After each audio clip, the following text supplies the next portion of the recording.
So welcome to all of you today. Today we have a very special evening where we are going to hear from a renowned scholar in Kabir studies and Buddhism and contemporary India, including the Dalit context. We have with us today Dr. Peter Friedlander, and he has been doing some very amazing and exciting research work, particularly pertaining to the what we term as a social justice movement.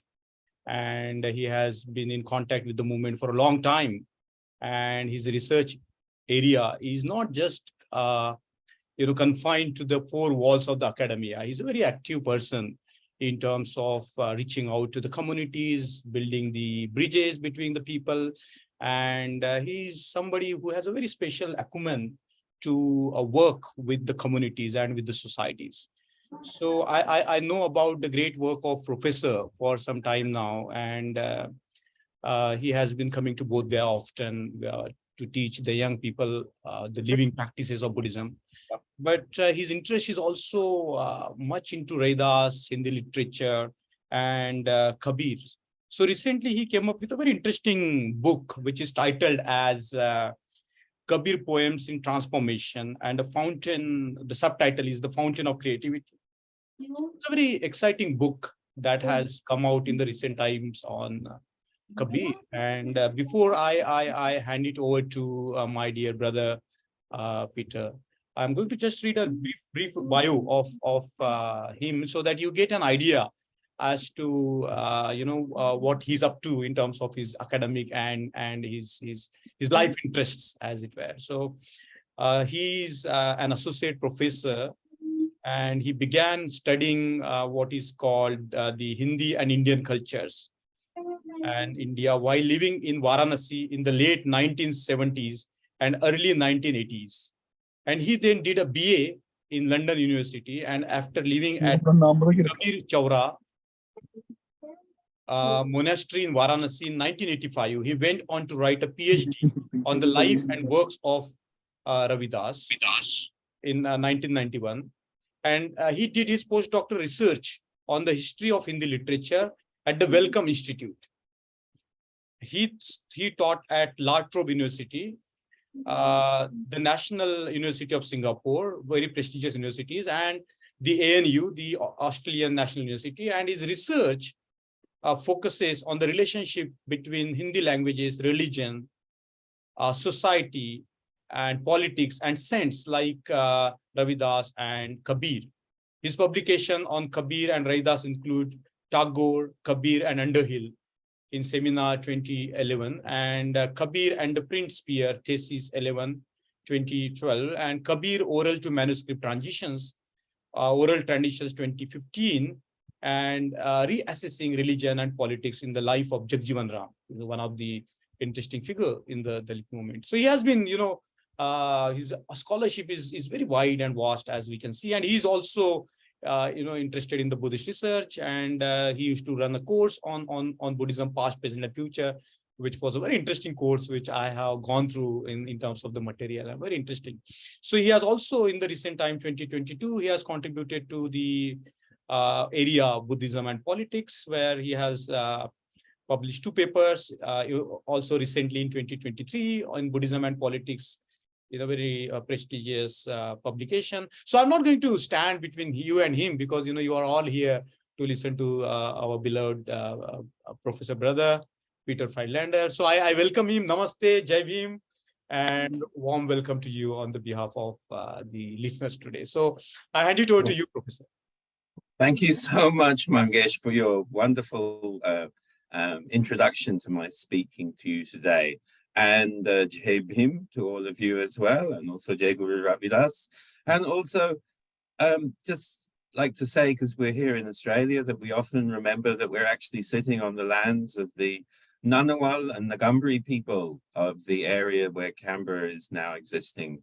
And I'd just like to pay my respects to the elders and the current members of the community and the emerging members of that community as well, because it's the great wonderful opportunity that we have to be here in Australia, to live on this land, and to connect with the land. And I think it's also been a very big part of my life that I have come to India and connected with India over many years as well. And I first came to India in 1977. And so it's quite a lot of years now since I started to come to India. And I'm just thinking that I came when I was 21 years old, I believe it was. And I'm 67. So if I just keep going for a little bit longer, it'll be 50 years of coming and going and studying India. And I'm going to share a screen with you guys so that we can hopefully, I can't share the screen because somebody else is doing it at the moment.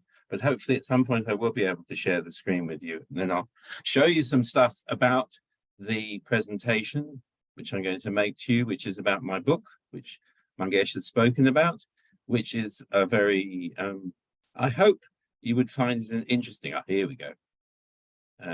Interesting, well, what can we say? An interesting contribution to connecting with the study of Kabir in different ways than you might have thought of. And I'll just, there we go. So here's a little bit. I'm going to start out by, I think for something like 30 minutes, 40 minutes, I'm going to run through some things about this book and tell you about what the book's about and how it came into being. And I'm also going to give you a little bit of a background about why I have these kind of perspectives on Kabir and his works, and how the approach that I have also incorporates my lived experience of Dalit experience in India, and also my lived experience of having been a Buddhist since 1986. And one of the things about the work that I do has also been that over the years, as Mangesh said, I've been able and fortunate to meet with various other people who are Kabir scholars. And I was very pleased to be able to get Purushottam Agrawal to make comments on the book. And he was one of the people who's commented on the way that it makes a very interesting thing for us to consider that our vision of Kabir nowadays is very much shaped by what happened at the beginning of the 20th century, when K.M. Sen, Kriti Mohan Sen, and Tagore made a very influential translation, along with a woman called Evelyn Underhill. And I also found that Linda Hess was willing to go through my book and say very polite things about it, because she found many things in it which were worth reading. And lastly, also John Stratton Hawley, who's a well-known scholar of the Bhakti movements. In fact, not just of the Bhakti movements, but a proposer of a quite different idea, that we should think of it as being a kind of net of influences. And in that sort of context, I think it's interesting as well to be engaging with the study of Kabir, not seeing it as in terms of the Indian nationalist notion of a Bhakti movement, but seeing it as been a net of interacting phenomena which took place and which have left us with the opportunity to still be able to share in Kabir's work today, just as people did in his time as well. But now on a sort of global platform, which is quite extraordinary. So let's go into the book a bit, and I'll tell you some more things about it. And I must also warn you that some of the things you'll see will be images which I painted of Kabir as well as I was going through the research process. And I think it's quite an interesting thing think about the way that Kabir is constantly in a state of transformation, it seems. We don't find that Kabir is static.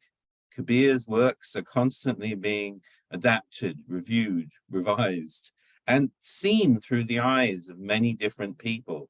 And after all, this process has been going on for many hundreds of years now. So hopefully, yes, we can move along. And I can show you some different pictures. First of all, I'd just like to talk to the picture here, which is in this slide. This is the Kabir Chora Mat in Varanasi, as it was in 1986. And in 1986, I was just finishing my undergraduate degree after having returned from India and working in London at the university there. And then I got an opportunity to stay for about 3 months in Kabir Chora Mutt. And it was really a formative experience for me because I got to see how the monks of the tradition were able to continue with some historical aspects of their tradition, but also at the same time as maintaining some of those traditions, they were also innovating and finding new ways of behaving. And at the time, I often thought that I was very fortunate too, because I got to see up close how the different members of the community interacted with the idea of caste. Because after all, you know, we don't ask a sadhu what caste they are. It could be a saying in itself, in fact.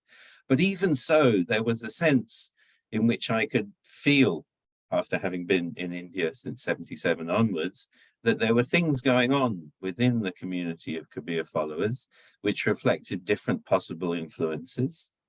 And it was a very exciting time to be there. It is quite different now as well, because when I was there, the monks were still doing such traditional practices as every day in the morning, they would chant the Kabir Bijak over and over again to themselves as a memorization practice. And so everybody spent 4 hours or more of a day repeating the Kabir Bijak text and internalizing it. But if you go there nowadays, there's nothing like that at all. All of that has changed and no longer part of the tradition in that way. So it's quite remarkable, in fact, how during my short life, I've actually been able to see such major transformations in the Kabir tradition itself as well. So one of the key questions which I really was fascinated by over these last years has been, why should I be studying these verses at all?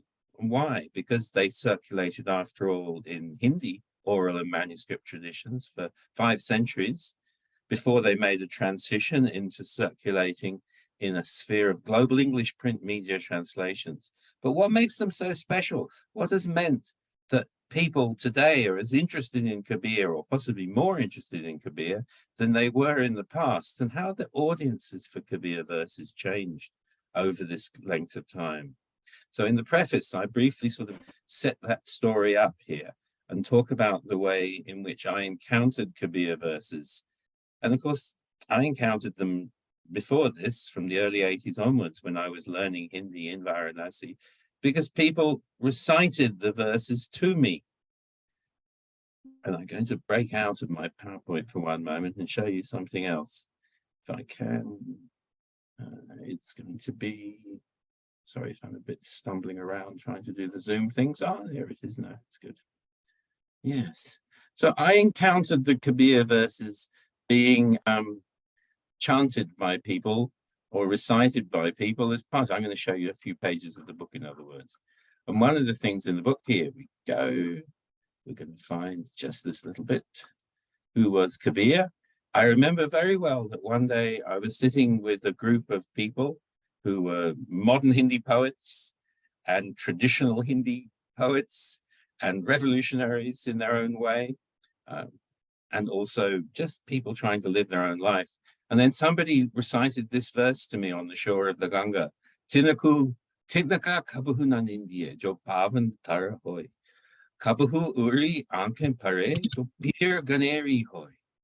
And I thought, well, that's a very interesting thing to sort of put into the middle of our discussion about why we should be careful to not criticize people without thinking about what we were doing. And it really impressed me that that was part of modern Indian discourse at that point. And then I was also introduced shortly afterwards to the second verse I'm showing you on the screen, I hope at the moment, which is this Bunda Samane Samudra Me, So Jhane Sabukoi, Samudra Samane Bunda Me, Jhane Birla Koi. And I thought, well, this is a very deep teaching, that everybody knows there are drops of water in the ocean. But Kabir says, or that isn't actually there in the verse, but we know it means that. Few realize, though, that there are oceans in every drop of water.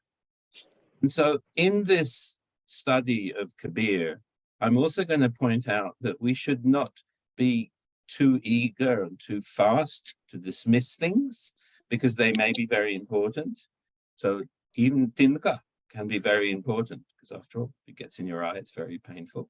And the other thing is, in a study of Kabir, we also need to realize that the whole of Kabir is sometimes contained in only a tiny piece of Kabir as well, just as the whole of the universe is contained in just a drop of water. So now I'll go back to the PowerPoint. So the second key question, which probably most of us would be wondering why I was doing, was why am I studying in particular these 100 verses, which were first translated into English by Tagore and Evelyn Underhill? And why am I studying the Hindi versions of the verses? And the story behind this is a little bit of a, what would you say? I've compared it with something to do with archaeology at certain points in the book, because I've suggested that it's important to realize that if we're going to understand Kabir and his place in the modern world, we need to understand the sequence of events which led to our modern perceptions of him. And back in about 2010, when I was working in Singapore, in the National University of Singapore, I was looking at Chitty Mohan Sen's versions of Kabir's verses. And I was also looking very closely at the versions of the verses published by Baleshwar Prasad Agarwal, although in fact in his own works he ever only called himself Baleshwar Prasad. And I was realizing that all the verses in Chitty Mohan Sen's Bengali publication, which was an anthology of Kabir verses, were in fact very similar in many ways to the verses published by Baleshwar Prasad from Allahabad a few years before the Chitty Mohan Sen version. And so I have looked very carefully at this issue about how the tradition was developing at this time. And what this book tells you about is some of the key elements in this transition. And one of the key elements in this transition, as another painting of Kabir that I did when I was writing the book towards the end of it. And one of the interesting things, for instance, is if you look at all of the Kabir tradition, there are these things going on. For instance, I've looked, not in the book, but I've looked at all the different pictures of Kabir that you can find. I mean, not looking necessarily for the original or the authentic or anything like that, but just looking at how the pictures changed over time. And what I've noticed is that many of the pictures don't actually have a working loom in them.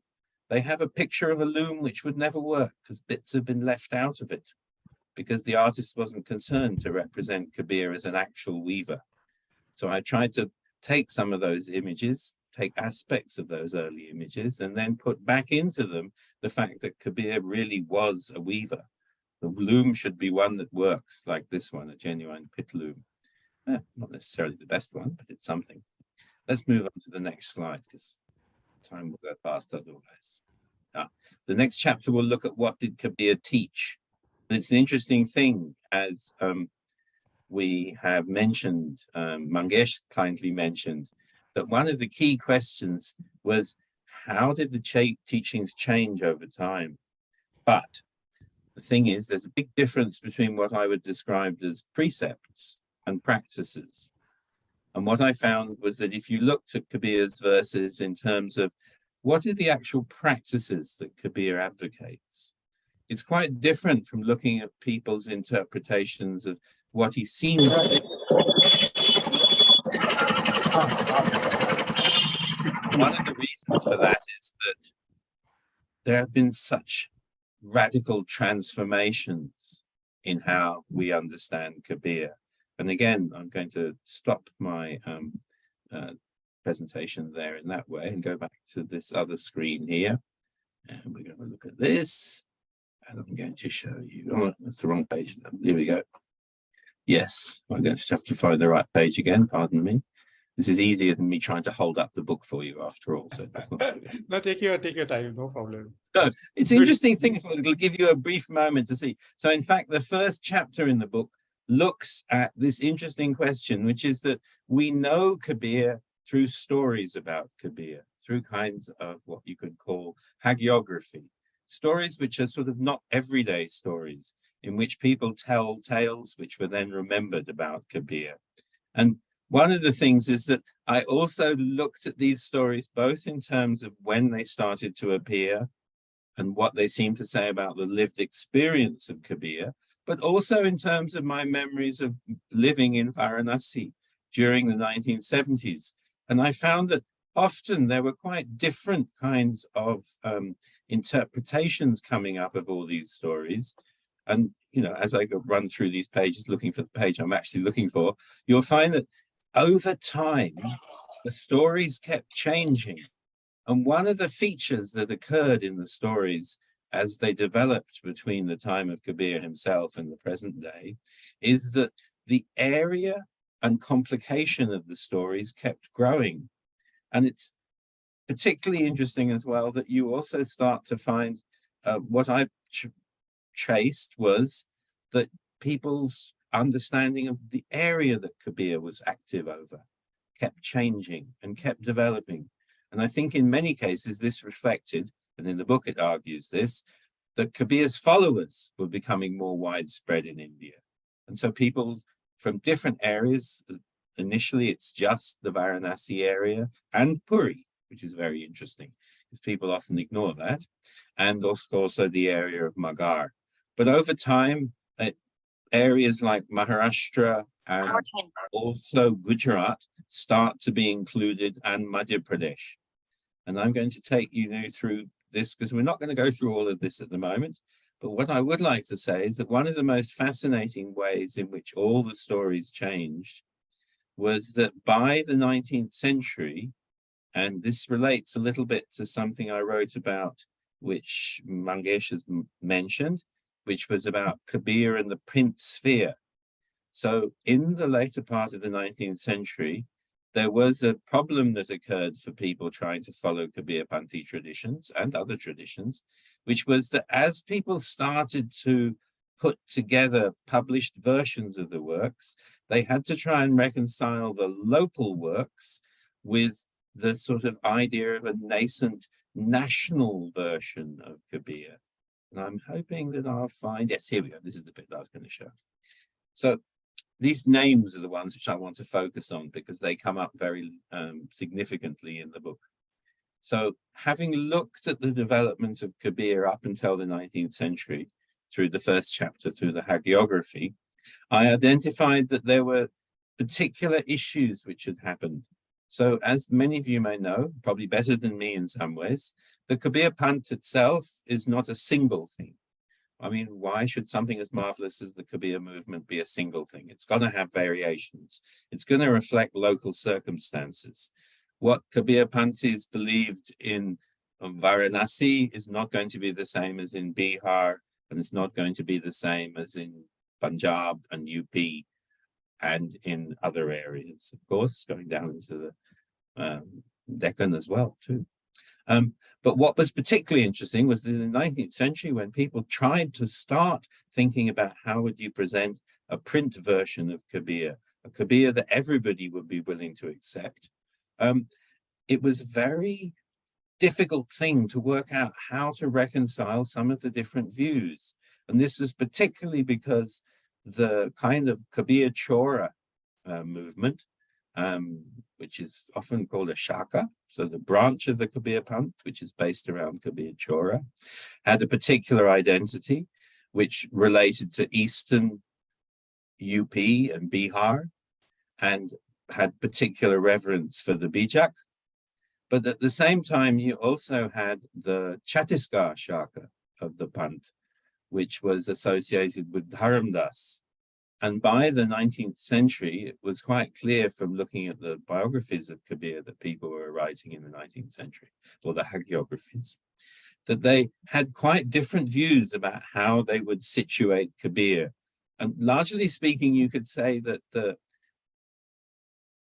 Kabir Chora Shaka believed that Kabir was essentially a human who had had a great and original insight into the nature of the universe, whereas the Chhattisgarh Shaka had come to the view that Kabir was a direct emanation of the divine and was in fact synonymous with the divine.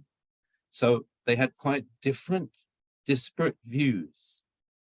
And as long as everybody was just practicing in their own area, in their own communities, the fact that they had such obviously disparate views about the nature of Kabir didn't matter in a sense.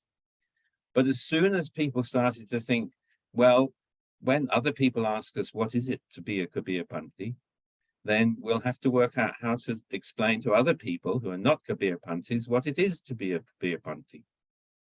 And so one of the critical developments in this happened around 1900, and it relates to this man called Shambhu Das, who was the Mahant in Indore, and one of his disciples who was called Yugalanand Bihari. I don't have Shambhu Das's dates, but I do have Yugalanand Bihari's dates because he was such an influential man within the Kabir Panth. And he became very concerned that false or misleading verses by Kabir were being circulated, which supported various sectarian aspects within the movement. And so he was trying to work out what would be a way in which you could say that something was really by Kabir. And because Shambhu Das and Yugalanand Bihari were members of the Dharamdasi Chhattisgarh Shaka of the Kabir Panth, they actually thought that it was really important that a genuine Kabir verse should also have Dharamdas in it as the kind of interlocutor through which the followers of the Chhattisgarh Shaka interpreted the tradition. And they summoned monks from the Chhattisgarh Shaka together. And in 1903, they had a great convention in Indore where they say over 300,000 members of the Dharamdasi tradition gathered together and tried to establish from all the different manuscripts and oral traditions that they had, what would be the authentic works of Kabir. So this was one development that was happening strongly at the beginning of the 20th century. But another development was related to this man who called himself sometimes Baleshwar Prasad, and nowadays is known as Baleshwar Prasad Agrawal, because he was an Agrawal.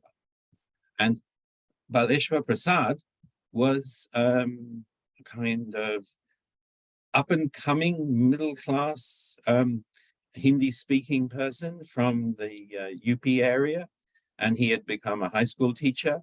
He was a friend of Bhartendu Harishchandra, and he had also risen in the English civil service. He also spoke English and translated things like Shakespeare's plays into Hindi. And he also became a Radhaswami. And he embarked on a great task, which I'm sure many of you will have been touched by as well, which was to create a kind of, he called it the Sant Mala Pustak collection. So he tried to collect authentic teachings of all the different sants, starting with Kabir, from as many places in India as he could, and as many Hindi, and he said no less than 2 manuscripts for each one, although elsewhere he seems to contradict himself. He just basically is looking for manuscripts. And he publishes an extremely influential version of Kabir's works in about, starting from 1907 onwards, and with a complicated publication history, but it starts in 1907. And his version of Kabir is very different from Yugalanand Bihari's version of Kabir, because for Baleshwar Prasad, Kabir is a human and a Vaishnav. And he's an example of how any person, even a Muslim, if you're a Vaishnav in this case, can attain spiritual realization. Whereas for Yugalanand and others, Kabir was a direct manifestation of the divine. So naturally, the different ways that these two kind of movements constructed their pictures of Kabir was quite different. And then we find a third figure who's very important that we need to know about, which is Chitty Mohan Sen. And many of you will know of Chitty Mohan Sen because of the different works he did. He was born in Benares in 1880, I believe, and lived until 1960. But he certainly grew up in Benares. And one of the things he writes about in his collection of Kabir verses is that he grew up listening to people reciting and singing and performing Kabir verses. But he also then went on under Tagore's influence from about 1910 onwards to try and put together his own collection of Kabir's works. But he was writing from a quite different viewpoint again from Prasad or Yugalanand, because he wanted to see in Kabir the origins of a kind of archetypal, non-sectarian Indian mystical figure. He no longer wanted to see Kabir as necessarily representing either the views of the Chhattisgarh Shaka or of somebody like Prasad, who wanted to see Kabir as a kind of Vaishnav. And what he also wanted to do, apparently, he said, was to reconstruct from the versions of Kabir songs that he heard what the original versions of them had been. And we all probably want to do that, to try and understand what the original version of something was. But he also seems to have been the first person to radically alter the verses. So whereas Bihari's versions and Prasad's versions are normally actually very similar and represent how the songs were being performed amongst Kabir Panthis in the 19th century, Kshiti Mohan Sen's versions, I believe, represent how they were being represented for the sort of Bhadralok of the time.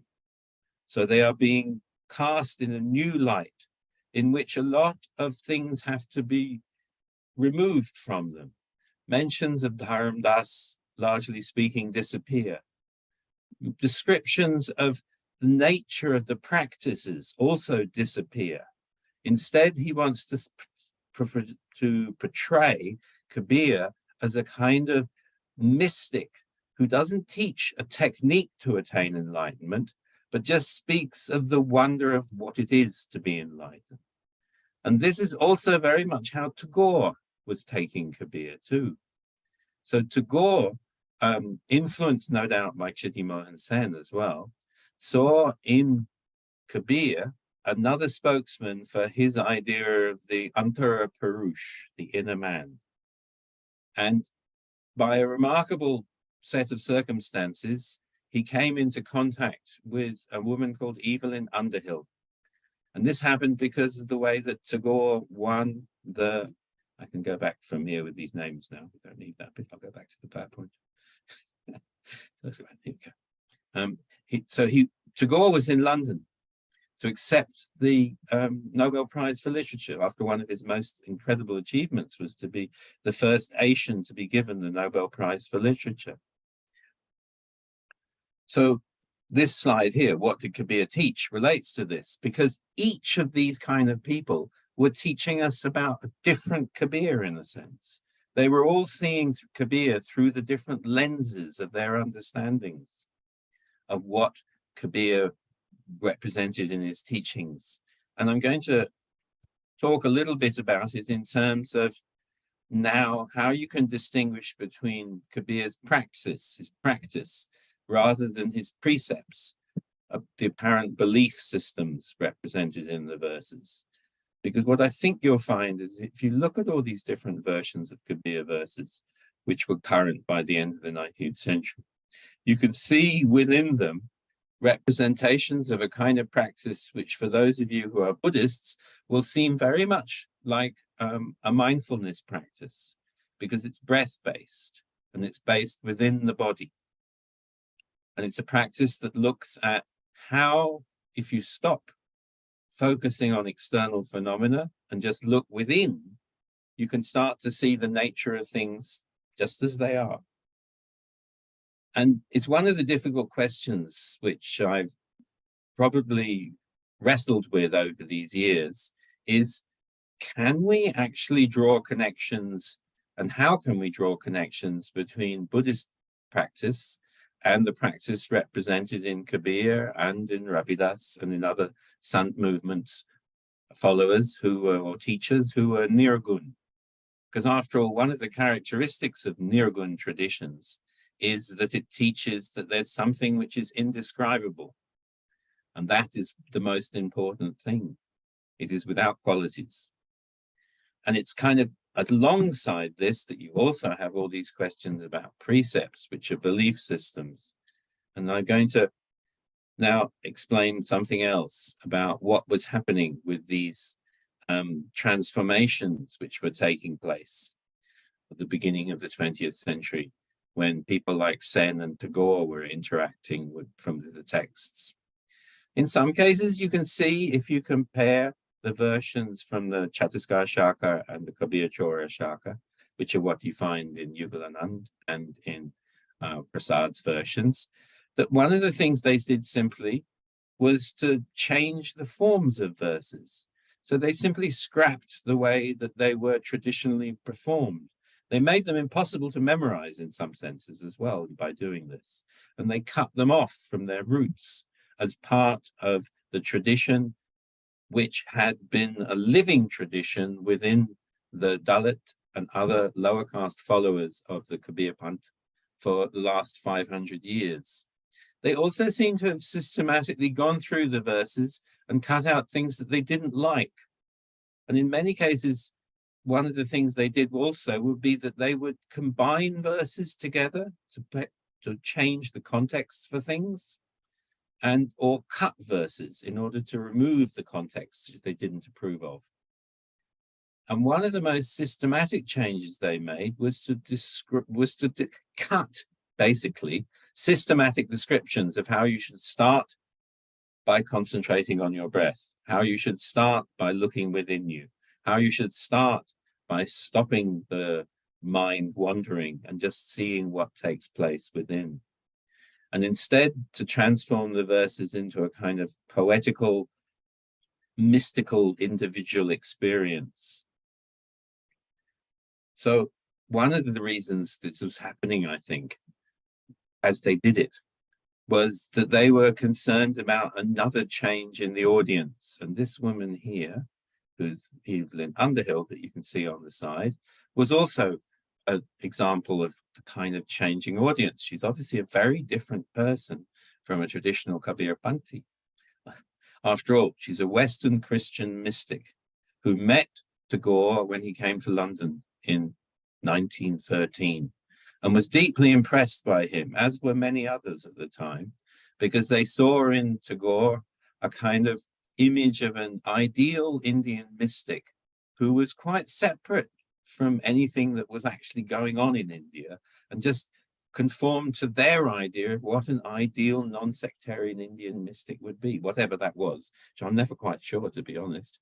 And one of the things, therefore, was that when Tagore was trying to rephrase Kabir's poems, which he did with Evelyn Underhill, to address this kind of Western audience, he started to obviously think about what would happen if a Westerner knew nothing, in fact, about Kabir Panth, knew nothing about the Sant movement, and who knew nothing about the circumstances of Dalits and others within India, was trying to understand Kabir's verses.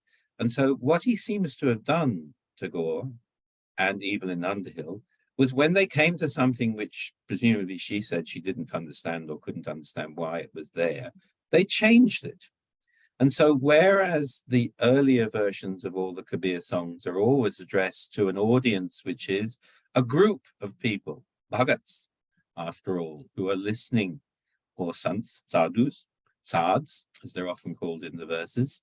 So the traditional verses are always addressed to people as a group listening to the song being performed. But when the verses get transformed by Tagore and Underhill, they become verses addressed to individual Western people who are listening to them, or perhaps even reading them silently to themselves.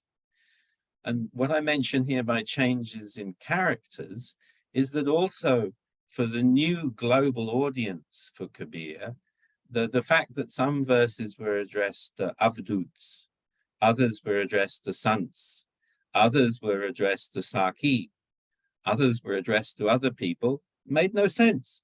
So it was replaced by a generic kind of location for the kind of audience, which lost all of the kind of cut and thrust of what we think of as Sant verses, with its criticism of the caste system and with its criticism of the kind of social inequalities which existed in the worlds of people such as Kabir and Ravidas.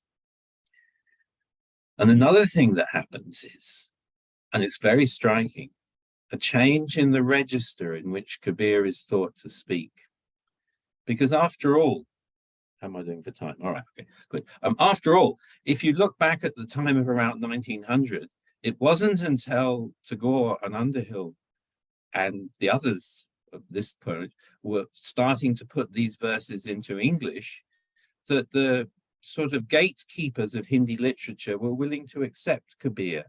So initially, Ramchand Shukla and others, the writers of the sort of great histories of Hindi literature, were unable to accept Kabir as a legitimate member of the Hindi literary tradition that they wanted to construct as a part of the Hindu nationalist movement. And it's said that one of the most profound influences, therefore, of Tagore's translations was that in his redrafting of Kabir to be suitable for basically non-Indian audiences, they were able to find in Kabir something which conformed with the kind of lofty ideals that they wanted to have within their particular construction of the history of Hindi literature as a part of the history of their own version of Indian history. But one of the most tragic features of this is that they also took on, in a sense, one comment which is very clear in Evelyn Underhill's introduction to Tagore's translations, in which she has some phrase which is something like this, which is, there may be about 1 million followers of Kabir in India at the moment, but that is of no concern to us, because we see in Kabir an ideal mystic. So they just kind of threw out everything they didn't want. And I believe they also threw out a great deal of the actual spirituality which is in Kabir's works. Because what they wanted was something which was a generic Indian spirituality.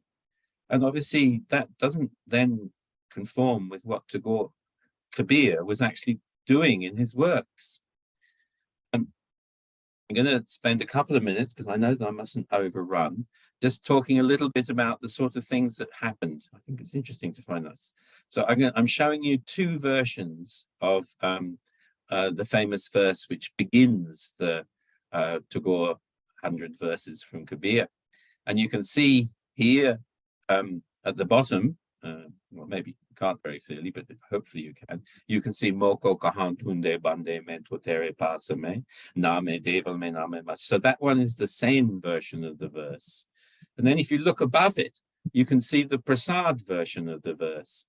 And what's immediately obvious is that somehow, miraculously, Kshiti Mohan Sen's version of the verse has lost half of the lines which are in the other version of it by the Prasad recorded from Kabir Panthi manuscripts. And also, another time we could talk more about the fact that I have also found this verse in a different context as well, in Shambhu Das's collection of Kabir bhajans. And in that it's quite clear that this verse, which had been removed from its context by Tagore and is imagined as being God speaking to Kabir, was originally probably in the 19th century was regarded by followers of the Chhattisgarh Shaka as actually being Kabir speaking to Dharam Das, which completely changes the meaning of the verse. So people are constantly refining, changing. And also you will notice, I'm not going to go through the verse because I'm sure you know it very well, but notice the way that it is very much, we're looking at the problems with both Hindu and Muslim practice and Vedic rituals and all these other things. But then in the Prasad version of it, you have an obscure line, which is that Kabir says he lives outside in Puri. And obviously for Kshiti Mohan Sen, this made no sense, so they just cut it out. But it's interesting that for Kabir Panthis, it made perfect sense, apparently, because Kabir is thought to have been a resident in Puri as well as in Varanasi. So isn't it amazing that the same verse is so known today, but it's known cut from its earlier context, and it's known cut from its earlier context as well. And I think, in fact, my Kriya Karam is there as Vedic rituals in my translation there as well. But it's interesting, isn't it, the way that the nature of the criticisms of traditional practice were also cut. So here's another very famous Kabir verse. After all, I laugh when I hear Fisher, Pani Bichamina Piyasi, Mohi Suni Suni Avatahasi. But look, it's about 4 lines in the Prasad version of it. And look how much shorter it's become in the Sen version of it, which became the Kabir translation, which you can look up in Tagore's translation, pardon me, which after all is on the net, so I'm not putting that up here. But notice as well that Chitimohan Sen's version has removed the unnecessary last line, which for some reason he doesn't like. For some reason, he doesn't think you have to need the Banita, Kahe Kabir, Suno Bhai Sadhu, Sahaj Mile Abhinasi. Through the Sahaj, you will find the indestructible. The key term there, Sahaj, is such a fantastic thing to unpack, but you're not going to be able to do that in the Sen version, which was then translated by Tagore. And one more slide like this. I've got another one which I would love to talk to you more about, which is another famous verse, which is a Nachare Meroman, Natahoy. So this is an amazing verse, but again, it becomes something completely different in Tagore's translation from in any previous version as known in the Kabir Panth. Because in the previous versions in the Kabir Panth, it's obviously an allegory for a kind of practice where you look within the body, and the pole, which is mentioned here, is the Merudanda, the back. And then the dancer is the kind of dancer who you used to be able to see, who was somebody like a Nat woman, a Natani, who would dance on top of a bamboo pole. And that's all gone from the version that the world knows. So there's a heavy censorship, you could say, although I would like to call it not censorship, but I would like to call it something like a refocus going on, or a transformation, as in the title of my book. The verses got transformed. And we end up with this kind of puzzle, which I think I've got time to now tell you about the puzzle. The puzzle is that some of these Kabir verses now informs that they must have assumed after Kabir's death, because they mention people like Dharam Das.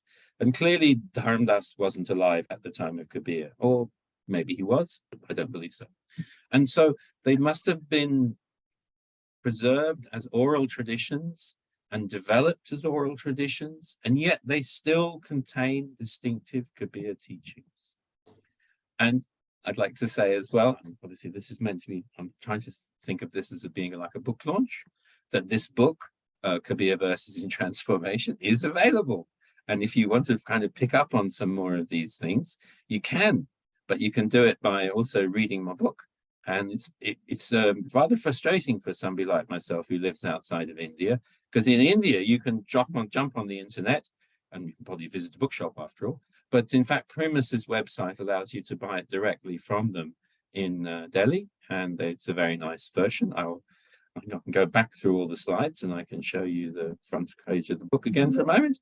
There you go, it looks like that. Kabir Verses in Transformation. Kabir Poems in Transformation. Primus, and that's apparently the Indian price, but I think you get it at a discount if you buy it directly. So I encourage you all, if you're interested in this, to do two things. One of which is to get a copy of the book or find somebody with a copy of the book. After all, books can be shared, and read it. And then the other thing is, Mangesh is very persuasively suggesting that we should have a series of talks about Kabir. And I would like to say that if some of you are interested in that, I think it would be wonderful to be able to dive deeper into this kind of material and really see how it's a kind of kaleidoscope of different views when you look within Kabir's poems. But what you will find is that if you look at all the different versions and remove what appear to be, in some cases, actual interpolations where people had put into their verses their own understandings of them, you do find a practice which is extremely like a Buddhist mindfulness practice. And if I've got 5 minutes before I think we should have some questions, I know I'm probably overrunning, but I'll just show you one thing. I'd like to show you something which is not necessarily the best thing for me to show you, but there it is. Yes, there we go. That's me in 1978 when I was first encountering Kabir. And I think it's interesting for me to just tell you a little bit about my experience at that time. I was trying to learn Hindi. I'd started learning Hindi, and I was living in Khajuraho village, and I was staying with a Rajput family. I'm in the yard of the Rajput family there. And but I became very friendly with the band in the village because I also had a guitar. And I had this opportunity to go with the members of the local band, who I just at that time thought of as the musicians in the band. And we went to a marriage in their community. And we drove in a bus for a day into the hinterland and then walked for another day into the remote areas. And I was there as a guest at a wedding, which was quite an extraordinary phenomenon of the Dom community. I could tell you more about that at another time. But the fascinating thing as well for this kind of forum is that while I was there, because I appeared in a group of Dom and I was carrying a guitar, I became regarded by everybody in that small village as being obviously a Dom. And I was very confronting. For instance, when I used to smoke bidis, and I went to the little house that was the equivalent of a local shop, and the man insisted that the only way that I could buy bidis from him was by putting money down on the doorstep of the shop and then taking 2 steps backwards. And then he put the bidi down on the diori and then said, now you took the money. And then he stepped backwards and I was allowed to step forward. So I had some little experience of what it was like with some aspects of this. And then when I went back to Khajuraho village, immediately a number of people said to me, "3-4 दिन से उन लोगों के साथ थे, उनका खाना तो खाया होगा?" So I said, yeah, of course I've eaten the food, although I didn't eat some of it because I didn't eat pork. They said, oh. And then they told me, "ये हमारा गाँव, ये हमारा भारत है, तुम यहाँ नहीं रह सकते." Wow. So it was very striking that by having that experience, I experienced both the kind of fellowship of the Dom community, and I also experienced the kind of way in which the Savaran people of the village utterly rejected the Dom community. And I once wrote a little bit about this that appeared in Outlook India, which was called Jis Din Mein Dom Bana. And I think it's a very interesting thing that not enough Westerners have had an experience of becoming a Dom in India. It really does change your view of how India is. So I probably talked for too much. I've talked for 50 minutes or something, but thank you so much for your attention and listening to me. And I do hope that we could get more opportunities to talk together. And we have 5 minutes, yes, for question and answers. Yes. No, actually, Professor, that was a very, very interesting presentation, because I have gone through your book and I really liked the book very much, and I wrote you at once after reading the book. But the kind of experience that you have given today in terms of bringing in nutshell what is your book is all about, and as you say that there are a lot of unsaid things, but what you say clarify a lot of unsaid things in terms of creating a framework to understand, because some of the things that you have been talking about, practices versus precepts, the people often talk about the belief system, but through your book you have tried to clarify a lot of things which are very interesting. At least I found some of the verses about the 7 shunyatas, and talking about chakras in a very different way, not in a way that is talked traditionally, but the way you have talked about, and I particularly found them very interesting, Peter. So I will not hold the audience for a long. I would open up the forum for any questions or any discussions or any comments from anybody. Yeah. Thank you so much. Thank you. So please feel free to ask questions. You can put questions in the chat as well, or no doubt there's some way that you can speak directly to. That's good as well. Yeah. And thank you for your kind comments. Oh, I really enjoyed very much. In the chat I can see as well. Kamlesh, Shailesh, and Numesh, and Sunita. Yeah. Very nice. Thank you. Good evening, sir. Mangesh ji. Okay, Umesh sir, please go on. जैसा आप हिंदी बहुत खूबसूरत तरीके से समझ लेते हैं और इतना समय आपने भारत में बिताया, तो मैं अपना प्रश्न जो है हिंदी में आपको अक्षर हूँ। ठीक है। कबीर को पढ़ना और कबीर को समझना, क्या कबीर हो जाना होता है? कबीर क्या है, ये भी एक प्रश्न है ना, कि हम जो पढ़ते हैं, हम इस शताब्दी में पढ़ते हैं, इस सदी के लोग हैं, तो जब हम कबीर को पढ़ते हैं, हमारे जो दृष्टिकोण है वो अब की दृष्टिकोण है, और कबीर की जो दृष्टिकोण है वो निश्चित रूप से, मूल रूप से 21वीं शताब्दी के नहीं है। तो जब आप कहते हैं क्या हम कबीर हो जाते हैं उसको पढ़ने से, हाँ, जब हम जैसे समय से अलग हो जाते हैं, जब हम इस लौकिक दुनिया से अलग हो जाते हैं, तो किसी हद तक हम कबीर के साथ होते हैं। हाँ, हमारे जो अंदरूनी कबीर है वो हमारी होगी। क्या ये एक जवाब है जो आपके सवाल के मुताबिक होंगे के लिए? ठीक है, बहुत खूबसूरत है सर। धन्यवाद उमेश। लेकिन ये एक अच्छा प्रश्न है मेरे ख्याल से, जैसे कि जब लेकिन मुझे लगता है, हाँ, किसी ने कहा कि जब भी हम जैसे किसी भी विषय पढ़ते हैं तो हम अपने आप के लिए उसके लिए एक व्याकरण लिखते हैं अपने मन में।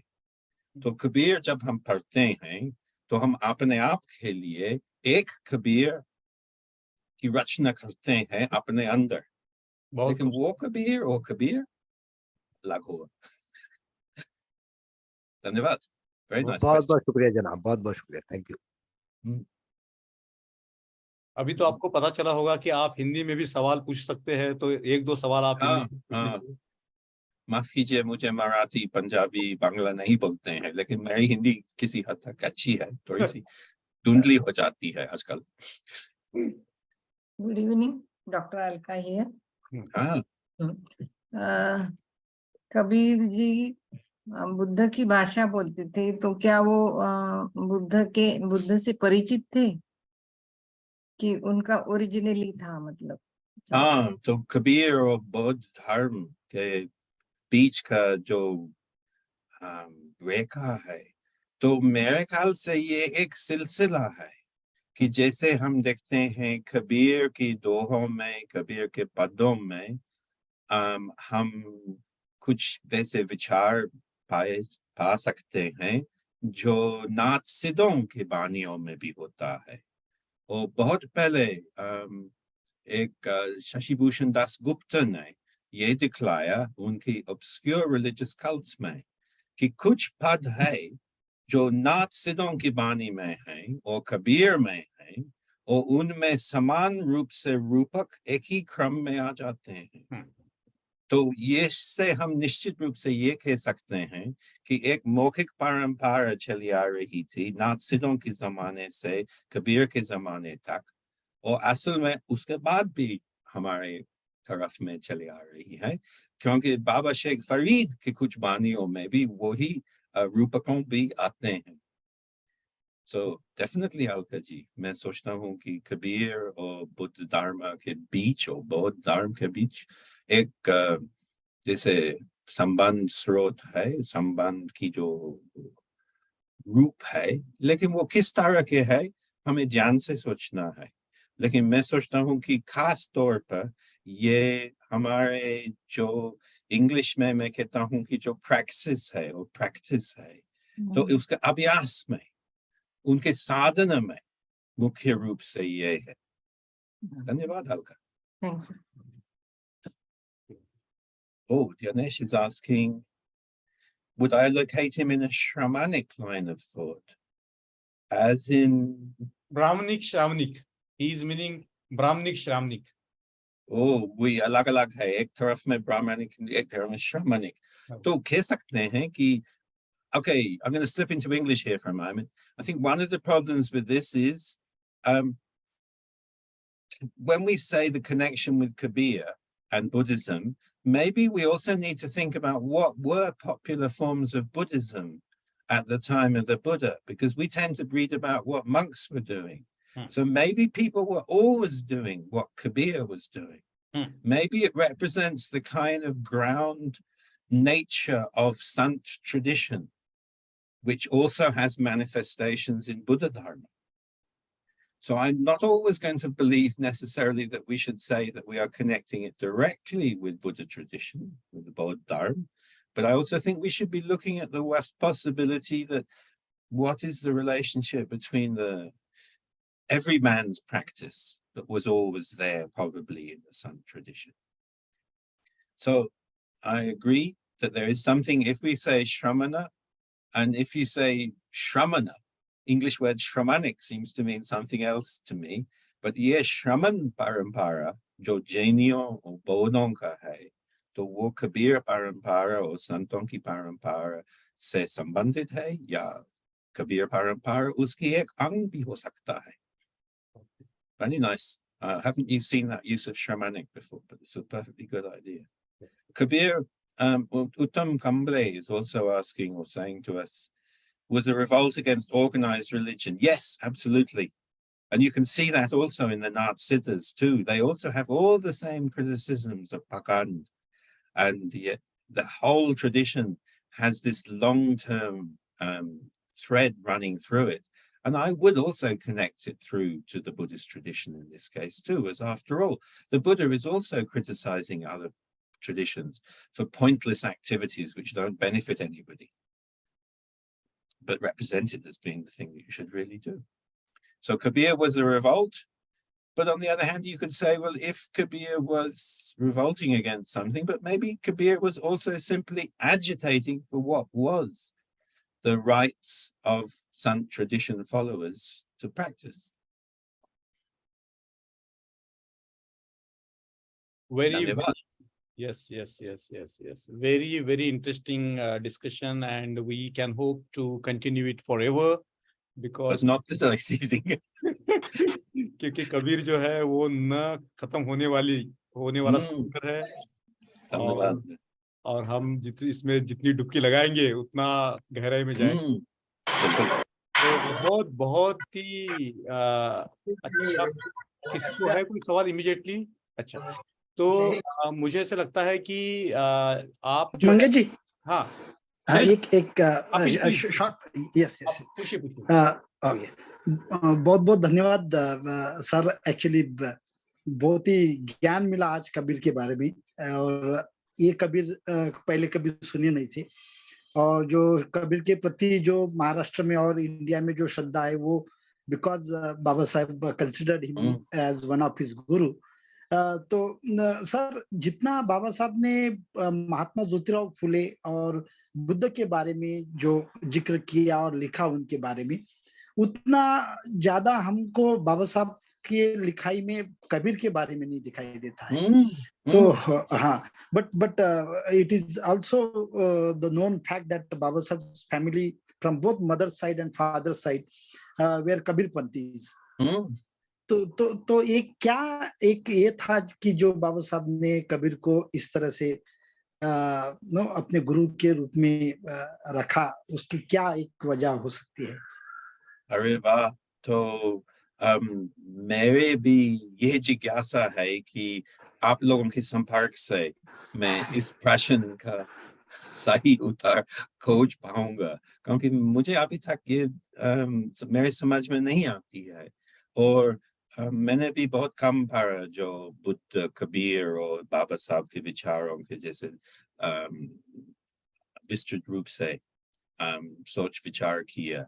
तो मुझे उम्मीद है कि हम शायद साथ में इसके बारे में सोच सकते हैं कि बाबा साहब ने कहाँ तक कबीर के बारे में लिखा और क्यों इतना कम है। मेरे ख्याल से सबसे बड़ी बात है इसमें कि बाबा साहब की जो परिनिर्वाण इतनी जल्दी हुई, तो शायद वो नहीं लिख पाया जो उनके मन में जो विचार था। तो जैसे कि बौद्ध धर्म के बारे में उन्होंने खूब लिखा, क्योंकि वो सबसे खास और महत्वपूर्ण था, क्योंकि उन्होंने सोचा कि धर्म परिवर्तन करने से दलित लोग एक तरह की सामाजिक मुक्ति पा सकते हैं। लेकिन कबीर का विचार तो शायद उन्होंने सोचा कि बाद में मैं लिखूंगा, लेकिन बाद में कब होता है, यही समस्या है। So Salesh, I'd love to look at that question more and understand it better. Let's do it together. Yeah, thank you so much. Thank you so much for such insightful talk. Yes yes, बहुत ही मतलब अच्छी अपनी ये जो सारे सवालात जो है इनकी जानकारी जो है हम आने वाले समय में देंगे, जब हमारे 6 जो है वो लेक्चर्स होंगे और वहाँ पे काफी चीजें जो है हमें चर्चा करने को मिलेगी। उसका स्वरूप ही रहेगा कि हम कैसे कबीर को अपने जीवन में ला सकते हैं, कैसे जो है जैसे बाबा साहब जो थे कबीर को मतलब तो उन्होंने तो पी लिए थे, घुट तो पी ली थी कबीर जी की। और एक छोटा सा वाकया है 1 मिनट का बस, कि सोहनलाल शास्त्री साहब जब कबीर की वाणी बाबा साहब के सामने गाते थे तो ये एक बहुत अच्छा जो दुआ था, चाहा गई चिंता मिटी मनवा बेपरवाह, जिसको कछु नहीं चाहिए वो है शहंशाह। ये जो बाबा साहब को इतना पसंद आया था ये दोहा, उन्होंने बोला कि इसको तुरंत लिख के दे मुझे कागज के ऊपर। और कुछ लोग ऐसा कहते हैं कि बाबा साहब के महापरिनिर्वाण के रात को बाबा साहब ये दोहा गाते थे कि चल उठा ले भवसागर डोला। मैंने आज तक मतलब मुझे तो पूरा मिला नहीं, पीटर साहब देंगे अपने को। तो ये दोहा जो है ये बाबा साहब ने मेरे ख्याल से वो जो जिस दिन उनका परिनिर्वाण हुआ था उस दिन गुनगुना रहे थे कि उठा ले भवसागर डोला। तो तो हम ये अथाह सागर में डूब सकते हैं और गोत लगाकर ये सच्चाई का जो मोती है खोज सकते हैं। जी जी जी जी जी। तो बहुत बहुत धन्यवाद पीटर साहब। Great, you know, many thanks to you for this very important discussion that we had today. And I am sure that your book, if read by a lot of people, will just bring the Kabir which they need in their personal lives, instead of losing themselves in some kind of a mystical cloud or aura. And I reckon that that's the Kabir that we need to go back to you know, in a very unfiltered way, a raw Kabir that, you know, has a quality to shock our normal perception and even turn them upside down the way he turned the language upside down. And I think we are looking forward to your great 6 weekly lectures in the coming period. And I think that would be an opportunity to clarify a lot of things for a lot of people here. I just wanted to place on record my gratitude to you, and also for your time. It's very late in Australia. You know, it's a time. 11:40. Yes. Yes. And so, you know, this talk will be available on the YouTube. I will share it to a wider audience, and we'll be hearing from Peter sir very soon. So before we depart, just 1 or 2 minutes for Peter sir to have a last words.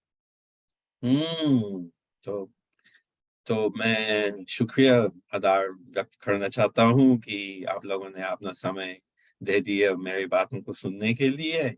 और मैं चाहता हूँ कि आगे चलकर हम एक दूसरे के संपर्क से कुछ सीख सकते हैं, क्योंकि क्या कहते हैं ना कि जैसे संगठित होकर हम संघर्ष कर सकते हैं।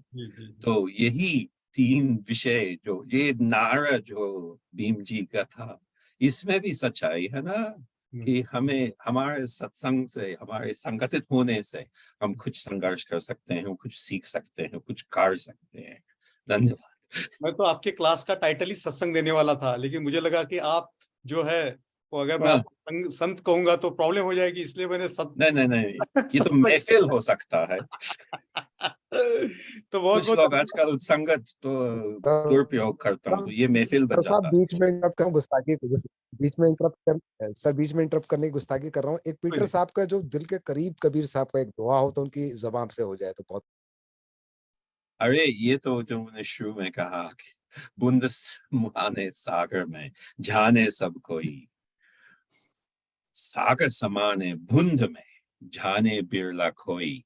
तो ये तो सबसे बड़ी सच्चाई है मेरे ख्याल से, क्योंकि हम सब बूंद बूंद हैं और हम लोगों में सम रूप से सारे सागर है। जैसे रविदास ने कहा भी कि यह हम समदल समझावे कोई, हम सब में सब कुछ है। धन्यवाद। बहुत बहुत धन्यवाद। जय भीम, नमो बुद्धाय, और see you next time. See you next Very time, soon. guys. Thank you, Peter sir. Thank you all. Thank you so much. Thank you. Jai Bhim. Jai Bhim.